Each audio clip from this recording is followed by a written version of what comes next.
with maybe a bug, a couple bugs, some grass. So it did need to be cleaned. How's it going, guys? Welcome to a carburetor garage.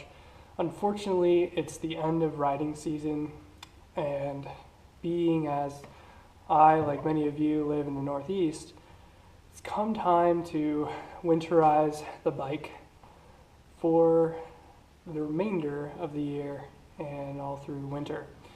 Now, being as my bike is pretty small, I can put it in the house, so I'm going to go through a little bit more detail on winterizing my bike as opposed to probably what normally would go on, because I like to take extra stuff off so that it doesn't smell in the house and cause issues.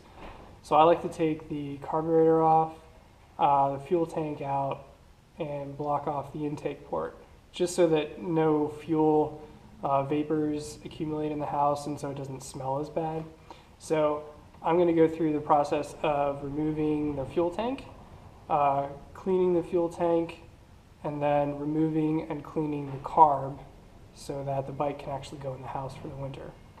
So we're going to get started. First thing we're going to do is pull the fuel tank out, and then we're going to get the carb out, and we'll see about cleaning everything up and getting it ready to go into storage. So hope you enjoy it, hope you learn something, and if not, hope you stick around.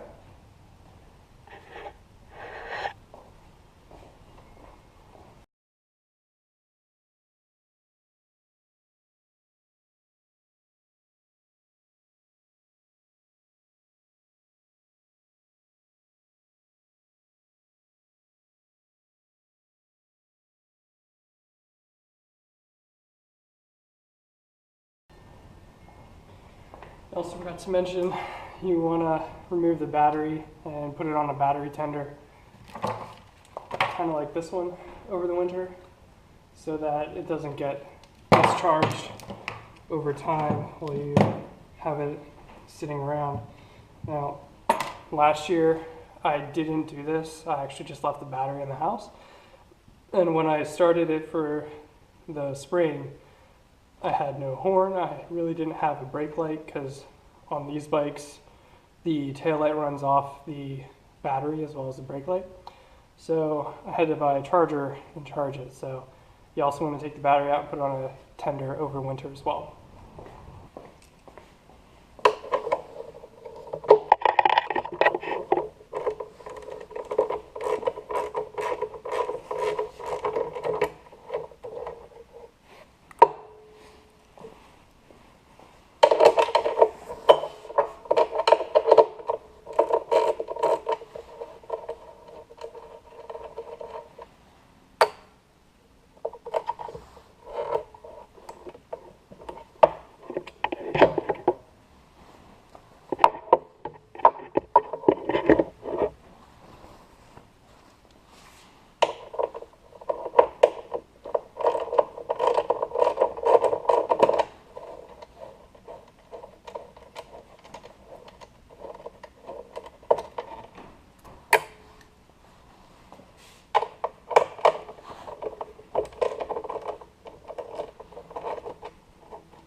Perfect.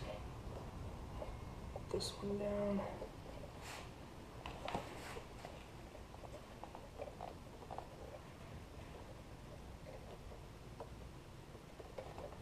These fuel lines are in such a tight space, it makes it hard to get them off, unfortunately.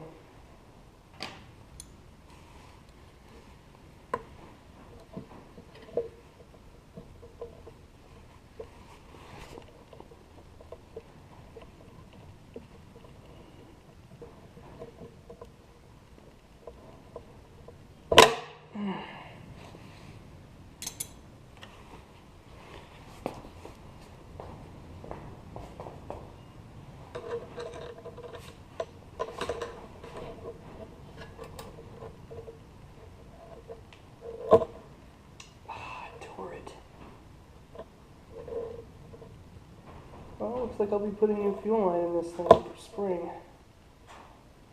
Unfortunately, I didn't want to do that.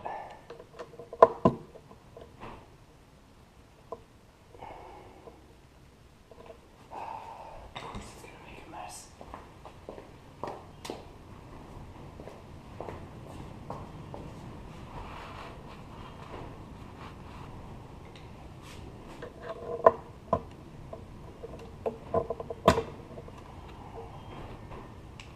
One down, one to go.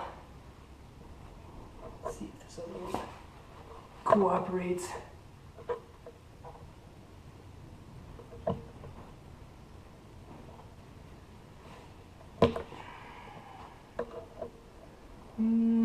No, this one's tearing too. That sucks.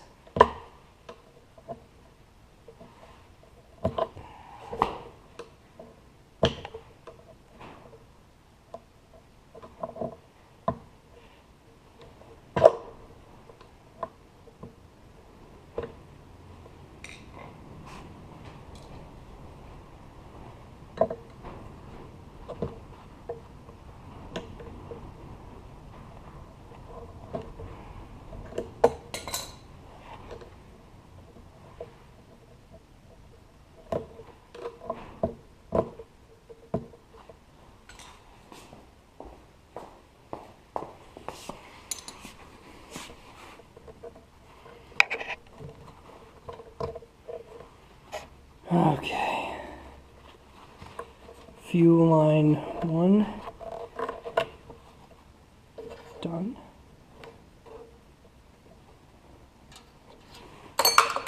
Oh, crap. And fuel line 2 done.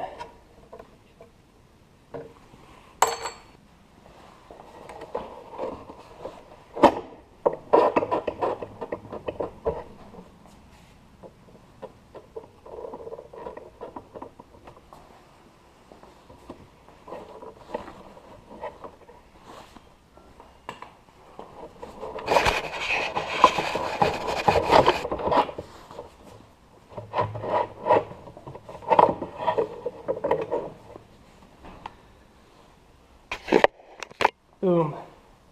Take out. See how it looks in here. Not too bad. Not too rusty.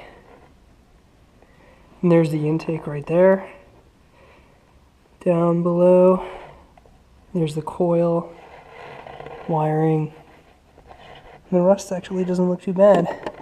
It's a pretty solid frame. I usually like to start with these bolts on the intake manifold first. Take those off so that the carb can actually slide this way, because the air box, this part here, is a little bit hard to get off without doing this first, because all the tolerances and the distances are tight between the air box, carb, intake manifold. So to get the air box out, you almost have to take the carb and manifold off to slide everything forward. So I'm going to start with these bolts and get these off first, and then slide everything forward, and it'll work out real nice.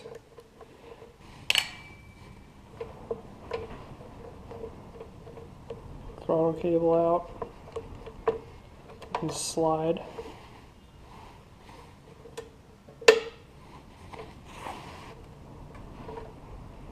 See now, can just come right off the intake box. And there's the carb.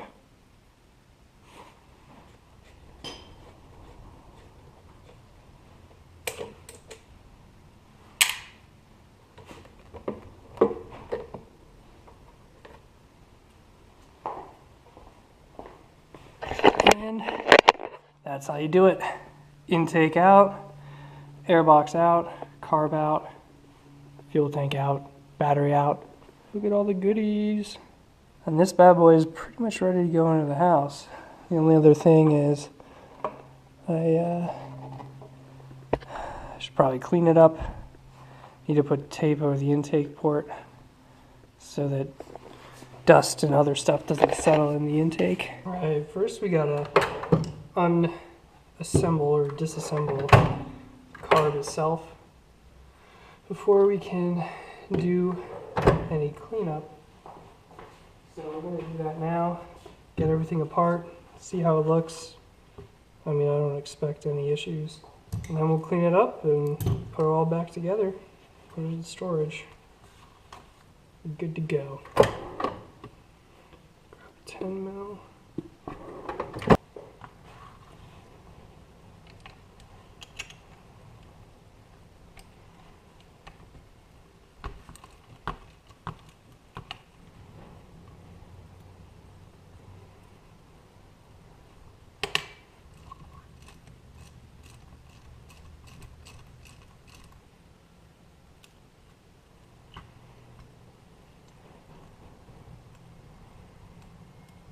I don't know if you can hear it, but it's extremely windy out today. Not really all that cold, it's maybe in the mid 40s, but I had to keep the door shut because leaves and stuff were blowing in all the time. And obviously it's noisier for videos. And we're not going to get many more nice days, so it's time to winterize and bring the bike in. Not much more quality ride weather left.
See how much fuel is left in the fuel boy here.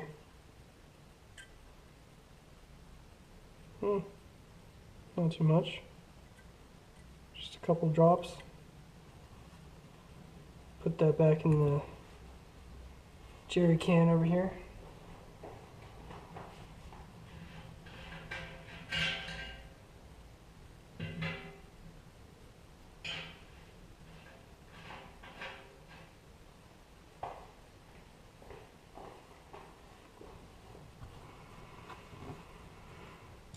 And since I haven't cleaned this in a while, I'm just taking everything apart.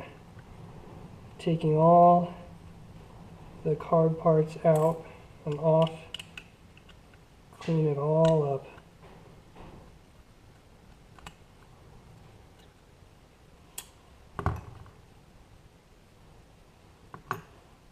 It's always a good idea to have everything pretty much spotless before you put it away for an extended period of time.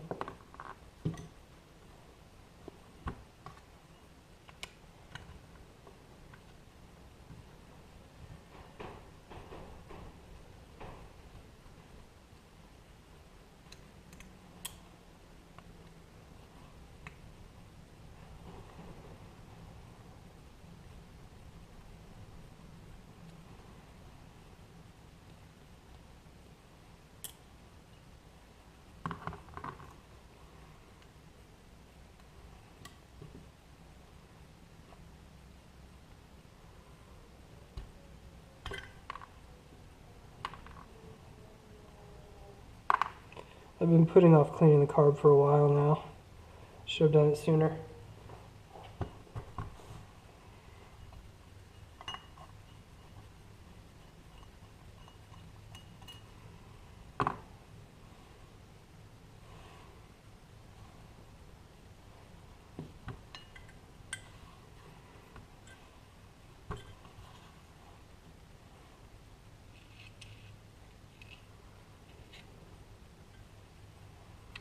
the gaskets and rubbers look to be still in good condition, so I'm thinking next season I can reuse all this stuff. And this is a pretty new carb kit. I just installed this at I think the beginning of the season, later last year. And I use no ethanol gas. I use ethanol free. So as you can see, there's really no varnish or anything on the float itself. And the float carb body, the top part, looks very clean. And the float bowl itself looks very clean too. So I think getting the ethanol-free gas in this thing has really paid off, because I haven't had any varnish issues basically since I rebuilt the carb.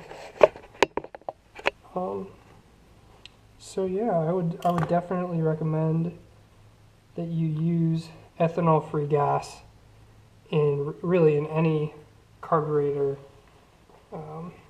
bike or car, because you won't have to deal with varnish. Now, around where I live, that I know of, there's really only 2 local gas stations that have ethanol-free gas, and one of which is like a subscription place, so I can't really go there for my stuff. But there's another one that's close by that isn't subscription, so I don't have to have like a special card to get gas from there. So I use that one, and it works out pretty well. I mean, it's basically about the same price as regular gas. Just have to drive a little bit further for it, which is fine by me, because when it comes to maintenance on the bike, it's definitely worth it.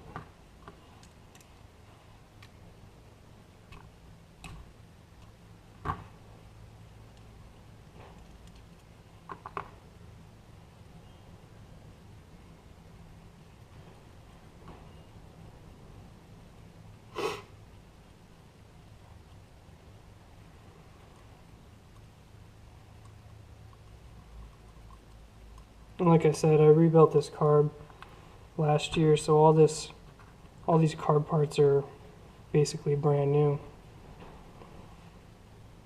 Yep, jet looks good.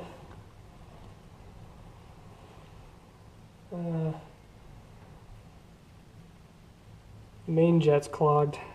In these top holes, can't really see through them, so maybe that's one of the reasons why it sputtered a little bit here and there.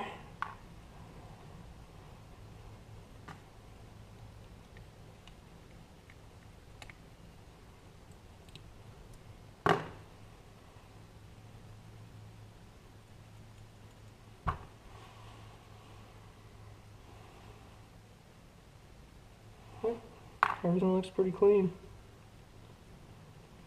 No major issues that I can tell. Now, the only thing I'm not going to take off on this is the idle screw here, because historically my bike, it likes to idle with this in a certain position, and I try not to mess with this screw too much. So I'm going to leave that where it is. Same with the fuel mixture screw here. I'm going to leave that where it is as well.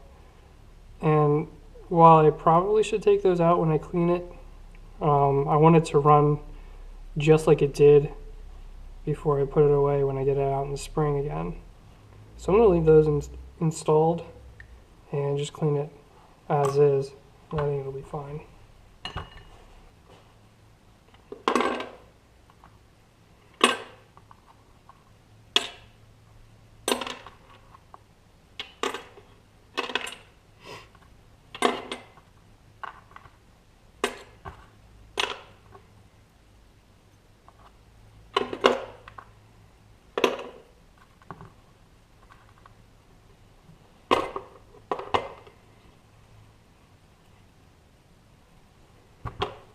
Some carb cleaner. We're going to spray everything real good, blow it out, call it good, put it all back together. Once it dries, of course.